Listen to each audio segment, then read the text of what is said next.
नमस्कार सभी को। मेरा नाम सौमित्र जय त्रिपाठी है और 2019 पीसीएस में मेरा चयन डिप्टी जेलर के पद पे हुआ था और मैं एडीपी चैनल के माध्यम से आपके साथ जुड़ रहा हूँ।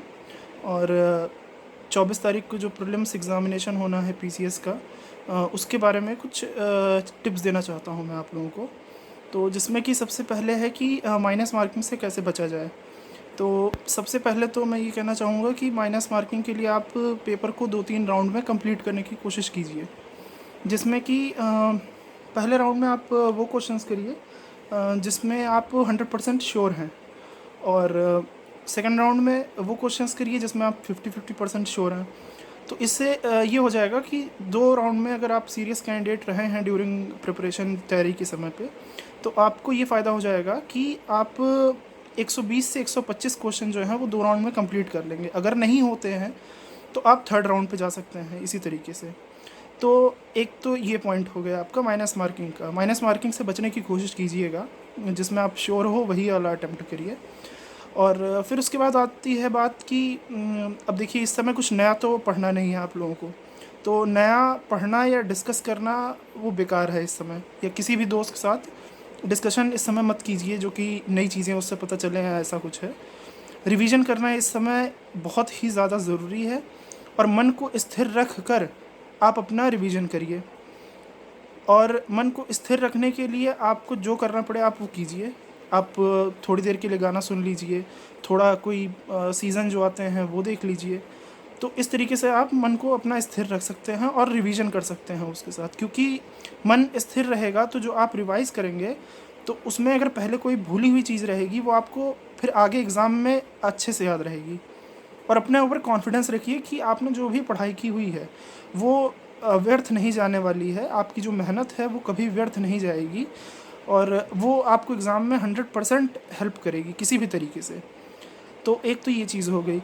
फिर आप जितना अच्छी से अच्छी नींद ले सकते हैं, 7 से 8 घंटे की आप नींद जो है वो कम्प्लीटली आपको लेनी है एग्ज़ाम के पहले भी। तो नींद का बहुत ध्यान रखिएगा, क्योंकि उससे भी दिमाग जो है वो स्थिर हो जाता है काफ़ी हद तक। फिर उसके बाद हम बात करेंगे कि फ्री माइंड से जाने वाली, जैसे एग्ज़ामिनेशन के टाइम पे, जैसे 24 तारीख को जब आप जाएंगे तो उस समय बहुत सारा प्रेशर होता है कि ऑटो करना है, टैक्सी करनी है, बाइक से जाना है, गाड़ी से जाना है। तो उसमें स्ट्रेस होता है, ट्रैफिक वाला स्ट्रेस होता है, दुनिया भर के स्ट्रेस होते हैं। तो पहले से ही आप तैयारी करके रखिए, आप पहले से ही डिसाइड करके रखिए कि आपको ऑटो जाना है, किस चीज़ से जाना है। एक दिन पहले जाके सेंटर अपना देख लीजिए अगर दूर है। और जो भी चीज़ें हैं, ब्लैक बॉल पॉइंट पेन रखनी है, आपको एडमिट कार्ड रखना है, साथ में एक आईडी कार्ड रख लीजिए। अगर आपकी फ़ोटो उस फॉर्म में नहीं क्लियर है तो एक आईडी कार्ड रख लीजिए अपने साथ, जो भी आप उसमें भरे हों। तो ये चीज़ें जो हैं वो एक दिन पहले आप पूरा रेडी करके, घड़ी रख लीजिए। तो ये सब चीज़ें जो हैं वो आप अपनी टेबल पे एक तरफ रख दीजिए साइड करके, तो आप इस चीज़ से टेंशन फ्री हो जाओगे। उसके बाद आप जब एग्ज़ामिनेशन हॉल में जाओगे तो मेरी एक राय यही रहेगी आपको कि बिल्कुल आपको सोचना नहीं है कि आपके इस एफ़र्ट का क्या रिज़ल्ट आएगा, या आपके एग्ज़ाम देने का क्या रिज़ल्ट आएगा, या सी सेट कैसा आएगा, या GS1 कैसा आएगा, या कट ऑफ यार कैसे होगी क्रॉस, कैसे नहीं होगी क्रॉस। तो ये सब चीज़ें बिल्कुल नहीं सोचनी आपको। आपको बस ये सोचना है कि 150 प्रश्न आने वाले हैं, उसमें से हमें जितना आ रहा है हम उतना करके चले आएंगे, कोई दिक्कत नहीं है। बस इस चीज़ पे कॉन्फिडेंस रखिए कि जो भी आप करेंगे वो सही करके आएंगे, क्योंकि यार मेहनत किए हैं आप लोग, साल भर पूरी मेहनत किए हुए हैं। तो जितना फ्री माइंड से जाएंगे उतने ज़्यादा आपके क्वेश्चन अटैम्प्ट ज़्यादा होंगे। तो इस चीज़ का प्लीज़ प्लीज़ प्लीज़ ध्यान रखिएगा, क्योंकि ये मेरा खुद का एक्सपीरियंस है। मैं 2017 में 18 में बहुत ज़्यादा मतलब डर के जाता था प्रीलिम्स का एग्ज़ामिनेशन देने के लिए, तो वो कभी क्लियर ही नहीं हुआ मेरा। 2019 में मेरे घर का रिनोवेशन चल रहा था, तो मैं कुछ पढ़ा ही नहीं था। तो मैं जान रहा था कि इसमें तो होना है नहीं, तो चलो ऐसे ही दे देते हैं, कोई दिक्कत नहीं है।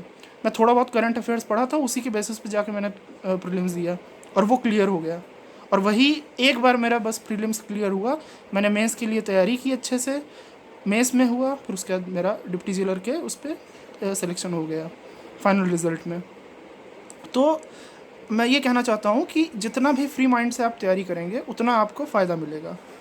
फिर लास्टली हम लोग बात ये कर लेते हैं कि इधर उधर बात करने से या दोस्तों से बात करने से या परिवार से बात करने से ये होगा कि दिक्कत आती है कि जब नई बातें पता चलती हैं या कोई ऐसा टॉपिक पता चलता है करंट अफेयर्स का जो आप नहीं पढ़े हुए हैं, तो अगर वो टॉपिक छोटा है तो आप उसको पढ़ लीजिए, कोई दिक्कत नहीं है। लेकिन अगर वो टॉपिक बड़ा हुआ या सपोज़ कि एक सब्जेक्ट का आपने एक सेक्शन ही नहीं पढ़ा हुआ है, तो वो दिक्कत वाली बात है, उसको आप मत पढ़िए, क्योंकि चांसेस हैं कि उसमें से अगर एक भी प्रश्न आया तो भी वो मैटर नहीं करता है।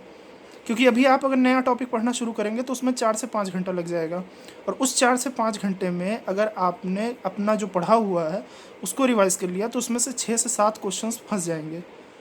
तो आप खुद बेनिफिट का आप एनालिसिस कर सकते हो कि किस में ज़्यादा बेनिफिट होगा, ठीक है। तो एक तो ये चीज़ हो गई आपकी, और माइनस मार्किंग वाला मैंने आप लोगों को बता ही दिया था। और मन को स्थिर रखना है आपको किसी भी कंडीशन में, वो हो गई आपको। और किसी के बारे में ये सोचना नहीं है, जैसे आपने पूरे साल सोचा कि हम अपने माँ बाप के लिए ये कर रहे हैं, मेहनत कर रहे हैं, एग्ज़ाम के दिन ये चीज़ नहीं सोचनी है आपको।